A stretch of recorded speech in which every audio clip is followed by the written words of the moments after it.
கிறிஸ்துவுக்குள் மிகவும் பிரியமான தெய்வ பிள்ளைகளே, ஆசீர்வாதமான குடும்பம் இந்த நிகழ்ச்சியின் மூலம் உங்களை சந்திப்பதில் என் இருதயம் கர்த்தருக்குள் மிகுந்த மகிழ்ச்சி அடைகிறது.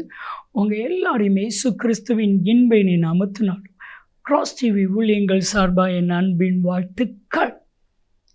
இன்றைக்கும் கரூரை சார்ந்த கந்தசாமி என்கிற அன்பு சகோதரருக்காகவும் அவங்களுடைய குடும்பத்திற்காகவும் ஜெபிக்க போகிறோம். அவங்க கேட்டுக்கொண்ட 2 காரியமும் மிக முக்கியமான காரியம். மகளுக்கு திருமணமாகி 10 ஆண்டுகள் ஆகிறது, குழந்தை இல்லை. எவ்வளவு ஒரு வேதனையான காரியம். அந்த தாய் தகப்பனுடைய இருதயம் எப்படி உடையும், அந்த மகளுடைய இருதயம் எப்படி உடையும். 10 ஆண்டுகள் திருமணம் இல்லை, குழந்தை இல்லை. அது மாத்திரம் இல்லை, மகன் 38 வயசாயிட்டு திருமணம் நடக்கலை. மற்ற பிள்ளைகளெல்லாம் பார்க்கும் பொழுது, மற்ற சொந்தக்காரங்க வீட்டுடைய கல்யாணத்துக்கெல்லாம் போகும் பொழுது இவங்களுடைய இருதயம் எப்படி உடையும் தெரியுமா? என் மகனுக்கு எப்போ கல்யாணம் ஆகும், என் பிள்ளைக்கு எப்படி குழந்தை கிடைக்கும். மற்றவங்க பிள்ளையை பார்க்கும் பொழுது, பேர குழந்தைகளை பார்க்கும் பொழுது, இந்த 2 காரியத்திற்காக பாரத்தோடு ஜெபிக்க போகிறோம். உங்களில் யாராகிலும் குழந்தை பாக்கியத்துக்காக, திருமண காரியத்திற்காக ஜெபிப்பீங்கன்னா என் கூட இணைந்து ஜெபம் பண்ணுங்க. ஜெபிக்கலாம். தகப்பான குழந்தை பாக்கியத்திற்காக ஜெபிக்கிறோம். திருமணமாகி 10 ஆண்டுகள் குழந்தைகள் ஆண்டவரே அற்புதத்தை செய்துருங்க. அவர்கள் சொல்லணும், கிராஸ் டிவியில் ஆசீர்வாதமான குடும்பம் இந்த நிகழ்ச்சியில் ஜெபம் பண்ணணும். 10 ஆண்டுகளுக்கு அப்புறம் கர்த்தர் கற்பத்தின் கனியை கொடுத்திருக்கிறார் என்று சொல்லி. 38 வயதாகியும் திருமணம் நடக்காதபடிக்கு தடைப்பட்டிருக்கிற திருமணம் நடக்கட்டும். கர்த்தராகிய இயேசு கிறிஸ்துவின் வல்லமையில் நாமத்தில் திருமணம் நடப்பதாக. நீர் அப்படி செய்கிறதற்காக நன்றி நன்றி நன்றி. நீங்க பேசுங்க, நாங்க கேட்கிறோம். இயேசு கிறிஸ்துவின் இன்பின் நாமத்தில் ஜெபிக்கிறோம் ஜீவனுள்ள பிதாவே, ஆமென் ஆமென். கிறிஸ்துவுக்குள் மிகவும் பிரியமான தெய்வ பிள்ளைகளே, ஆசீர்வாதமான குடும்பம் இந்த நிகழ்ச்சிக்காக ஆண்டவருடைய பாதத்தில் காத்திருந்த பொழுது கர்த்தர் சொன்ன கர்த்தருடைய வார்த்தை, உனக்கு உதவி செய்ய ஒருவர் உண்டு. என் அன்பு தெய்வ பிள்ளைகளே, இன்னைக்கு எல்லாருடைய இருதயத்தினுடைய ஒரு பெரிய எண்ணம்னா, எனக்கு உதவி செய்யறதுக்கு யாரும் இல்லை. அவன் இன்னைக்கு நல்லா பெருசாக வளர்ந்துட்டு போகிறான்னா, அவனுக்கு உதவி செய்கிறதுக்கு அவங்க அப்பா அம்மா, அவங்களுடைய தாத்தா பாட்டி, சொத்து சுகம் எல்லாம் இருக்குது. எனக்கு உதவி செய்யறதுக்கு யார் இருக்கிறா? ஆண்டவர் இருக்கிறார். ஆண்டவர் இருக்கிறார். கர்த்தர் உதவி செய்வார். சங்கீதம் 60:11 வேதம் சொல்லுகிறது, இக்கட்டிலை கர்த்தர் உதவி செய்வான், மனுஷனுடைய உதவி விருதா. மனுஷனால் உதவி செய்ய முடியாத இடத்துல கர்த்தர் உங்களுக்காக உதவி செய்வான். கலங்க வேண்டாம். நிச்சயம் கர்த்தர் உங்களுக்கு உதவி செய்வான். நிச்சயம் கர்த்தர் அற்புதத்தை செய்வான். நீங்கள் ஏன் கலங்குறீங்க? நீங்கள் கலங்காதீங்க. உங்களுக்கு உதவி செய்ய ஒருவர் உண்டு. அந்த உதவியை மனுஷன்ட்ட நான் கேட்க மாட்டேன், கர்த்தர்ட்ட தான் கேட்பேன். சொல்லி பாருங்க, மனம் இறங்கி கர்த்தர் உதவி செய்வான்.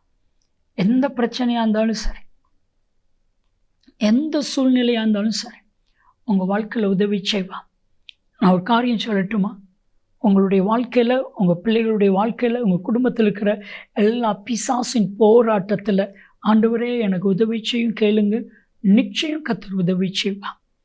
ஒரு முறை சீரு சிதோன் பகுதியின் வழியாக இயேசு கடந்து செல்கிறார்.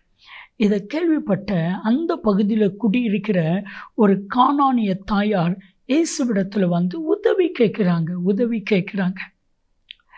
மத்தேயு 15:25 உங்கள்கிட்ட உதவி கேட்டால் நீங்கள் என்ன செய்வீங்க? உதவி செய்ய முடிஞ்சுன்னா செய்வீங்க, இல்லைன்னா இல்லைன்னு சொல்லிடுவீங்க. ஆனால் இயேசு பிள்ளைகளுடைய அப்பத்தை எடுத்து நாய்க்குட்டிகளுக்கு போடுகிறது நல்லதல்ல அப்படின்னு சொன்னார். அவள் கேட்டது உதவி. அந்த உதவிக்கு பிள்ளைகளுடைய அப்பத்தை எடுத்து நாய்க்குட்டிகளுக்கு போடுறது நல்லதல்ல.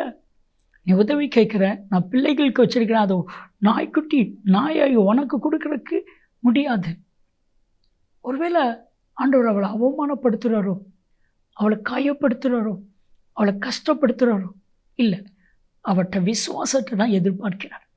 அவள் விடலை நாய்க்குட்டிகள் பிள்ளைகளுடைய மேசையிலிருந்து விழும் துணிக்கைகளை மீதியை சாப்பிடுமே ஆண்டவரே. மத்தேயு 15:28 இயேசு அந்த ஸ்திரியை பார்த்து, உன் விசுவாசம் பெரியது, நீ விரும்பினபடி உனக்காக கடவுது. இன்னைக்கு நீங்கள் விசுவாசித்தீங்கன்னா நீங்கள் விரும்பினபடி நடக்கும், விரும்பின காரியம் நடக்கும். நீங்கள் என்ன விசுவாசிக்கிறீங்களோ அப்போ ஆண்டவரால் உதவி செய்ய முடியும். நல்ல கவனிங்க, மனுஷன் இன்னொரு உதவியை எதிர்பார்த்து தான் உங்களுக்கு உதவி செய்வான். ஆனால் கர்த்தர் உங்கள்கிட்ட விசுவாசத்தை எதிர்பார்த்து உங்களுக்கு உதவி செய்வான். பாருங்க, ஒரு தகப்பனார் தன்னுடைய மகனுக்குள்ள பிசாசு, அவனை அந்த பிசாசு அலக்கழிக்குது, கொலை செய்ய முயற்சி பண்ணுது, தீயில கொண்டு தள்ளி கொலை செய்ய நினைக்குது, தள்ளி கொலை செய்ய நினைக்குது. சீசர்கிட்ட வாராரு, ஜெபிக்கிறாரு, சீசர்களால் முடியல. இப்போ இயேசு கிறிஸ்துவிடத்தில் உதவி கேட்கிறார். நீங்கள் மார்க்கு 9வது அதிகாரம் நீங்கள் 18 நீங்கள் வாசித்து பாருங்க, 29 வரைக்கும் வாசித்து பாருங்க. அந்த சம்பவம் எழுதப்பட்டிருக்குது. 22ஆம் வசனத்தில், இயேசுவே என்மேல் மனம் இறங்கி ஏதாகிலும் எனக்கு செய்யக்கூடுமானால் என்மேல் மனம் இறங்கி எனக்கு உதவி செய்யும். இங்கேயும் இயேசு உதவி செய்யக்கூடும். ஆனால் உதவி செய்யணும்னா இயேசு ஹெல்ப் பண்ணலை. இயேசு என்ன சொன்னார் தெரியுமா? 23 வசனம் 9:23 மார்க், நீ விசுவாசிக்க கூடுமானால் ஆகும், விசுவாசிக்கிறவனுக்கு எல்லாம் கூடும். இன்னைக்கு கர்த்தருடைய சத்தியம் அதுதான். ஆண்டவர் உங்களுக்கு உதவி செய்ய இருக்கிறாரு. ஏன் நீங்கள் கலங்கணும்? இக்கட்டில் கர்த்தர் உதவி செய்வா. நீங்கள் விசுவாசித்தா உங்களுக்கு பரலோகத்திலிருந்து உதவி கிடைக்கும். ஜெபிக்கலாமா? அன்பின் தகப்பனே, நீர் உதவி செய்வீராக. நீர் உதவி செய்கிறதற்காக உமக்கு நன்றி. நீர் உதவி செய்கிற தேவன், இக்கட்டான சிச்சுவேஷனில் உதவி செய்யும். ஆண்டவரே, இவர்கள் எதிர்பார்த்த உதவி கிடைக்கட்டும், நன்மையை தாரும். செய்கிறதற்காக நன்றி. ஆமத்தில் ஜெபிக்கிறோம் ஜீவனில் பிதாவே. ஆமென், ஆமென். கர்த்தர் உதவி செய்ய வல்லவர். நன்மையும் கிருபையும் ஆசீர்வாதங்களும் நிச்சயமாய் உங்களை தொடரும். ஆமென், ஆமென்.